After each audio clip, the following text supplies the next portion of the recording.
Howdy, cruisers. One of the most often cited bits of cruise advice is to always arrive at your embarkation point at least a day early. But do you really need to do this? What if you're driving? Do I always do this? What if you're leaving the country? Does it depend on how far you're traveling? And what does that even mean? Can we talk about it?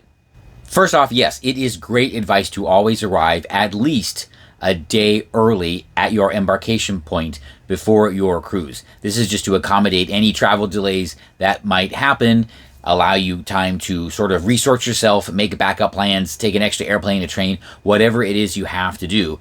And this is where, again, having travel insurance comes in very handy, because if you do experience issues with a flight or something like that, the travel insurance can help you get that new flight, which you'll probably have to pay full fare for, and still make your cruise. So make sure you have your travel insurance ready to go. But do you always need to arrive a day ahead of time?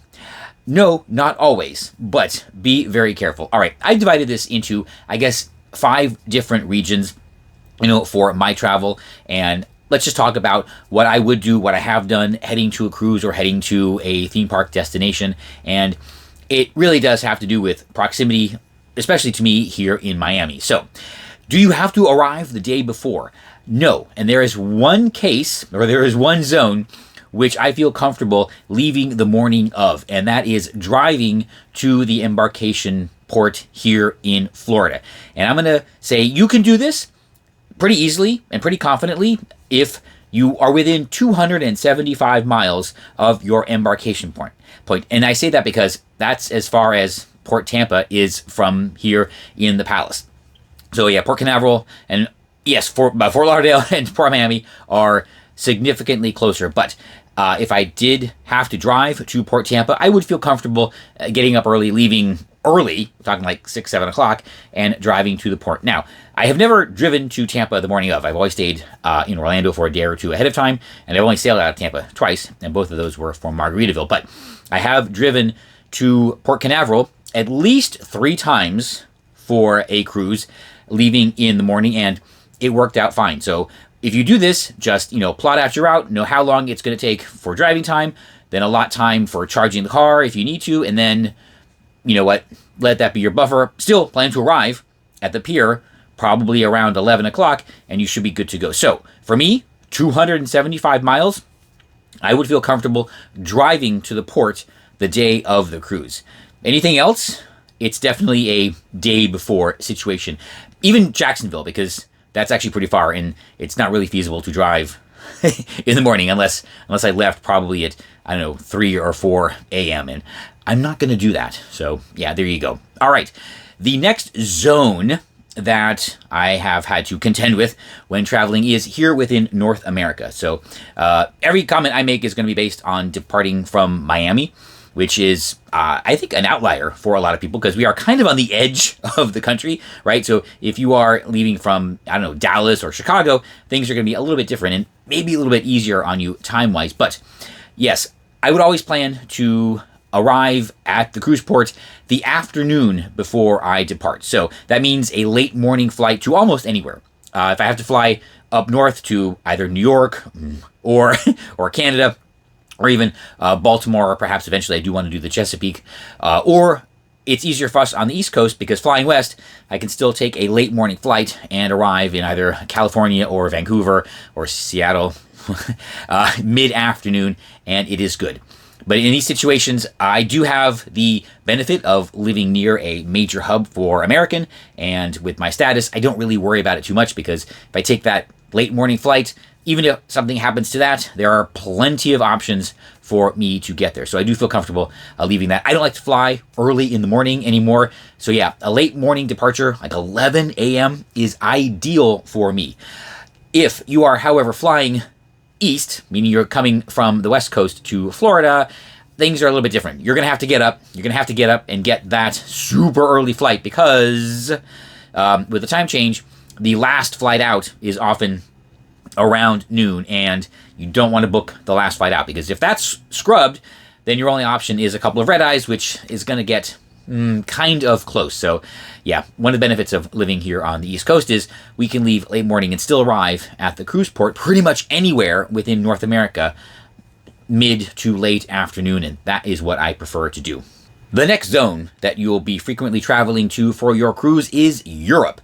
And in this case, you should plan to leave bare minimum at least 2 calendar days. I'm thinking leave at least 2 calendar days before your cruise, given that the vast majority of flights over to Europe are overnight flights, heading eastbound and departing mid to late afternoon and arriving in the early morning. If you do happen to live in a major hub, New York and Chicago really, that offers a daytime flight, that is an option, but again, getting up way too early, it's not really for me. So when I have flown over to Barcelona or London for some cruises, I will always leave at least 2 days beforehand. That gives me pretty much an entire day over there to adjust, and then the next day is the cruise. So fly overnight once, spend 1 night in a hotel, and I am good to go. However, Europe presents an opportunity, your first opportunity really, to plan something else. I did fly over just the day before, or I left 2 days before for Queen Anne. However, for Symphony of the Seas and Norwegian Encore, I blocked some time to visit either, where did I go? Port Aventura and Paultons Park. One major theme park and a small family theme park in the UK. Wonderful experiences, and because reasons, that's actually a pretty good option to deal with jet lag. So definitely plan to leave at least 2 calendar days ahead of time. That'll give you a whole day on the continent to adjust yourself, and then board your cruise after taking a good sleep the night before.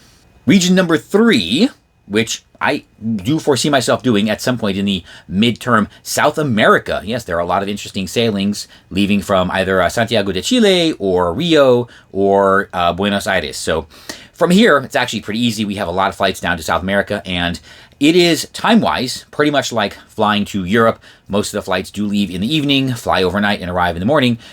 The benefit we have is, well, they leave very late and arrive in the morning with very little time change. The difference between here and many of these South American cities is 1 or 2 hours in either direction. So jet lag's not necessarily an issue, but you still should plan to leave 2 calendar days ahead of time, fly overnight, spend a day down there adjusting, and then get ready for your cruise.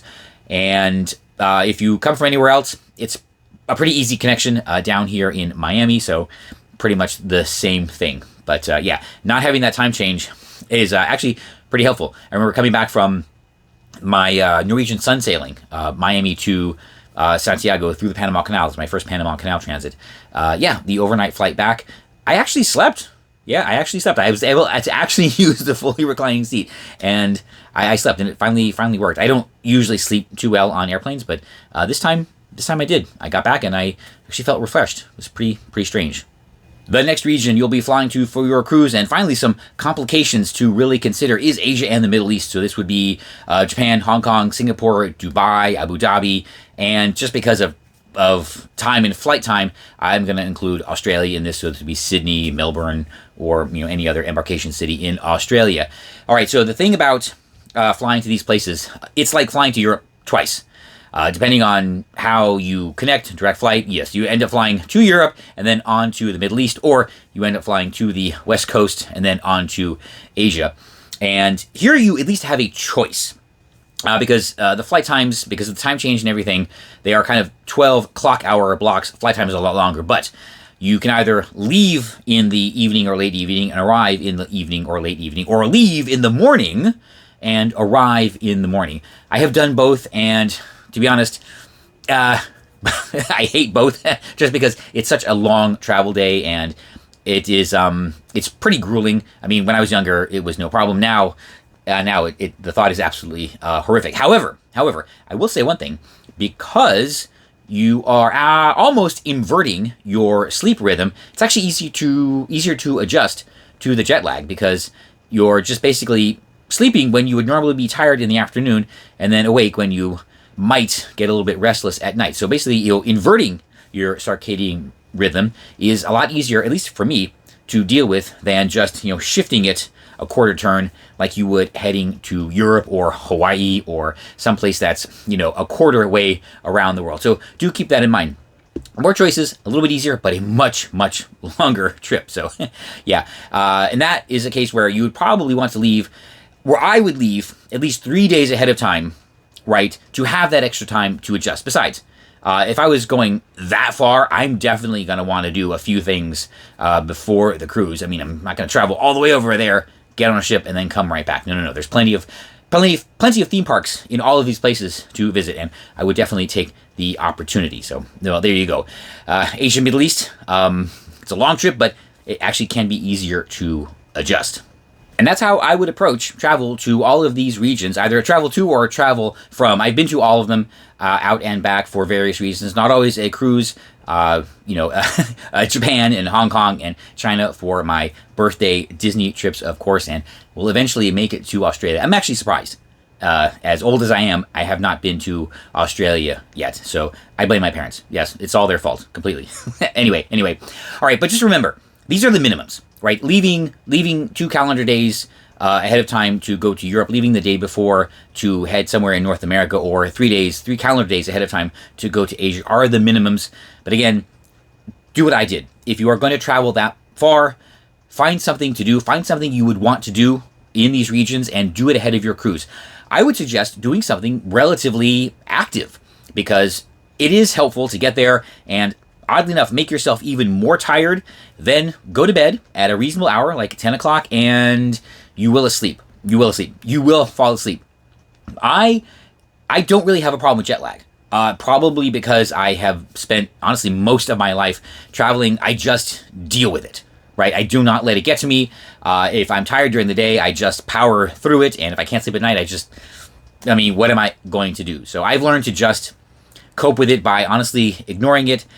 I would, all circumstances being equal, if you can, I would do the same thing, because the last thing you want to do is let this affect you for days and days and days. It's better to just switch your schedule and be in bed when you should be sleeping and be up and about when you should be up and about, and you will adjust a lot quicker. So, yeah, because otherwise, if you let it drag out, it's going to affect the first few days of your cruise, and, well, that would be no fun.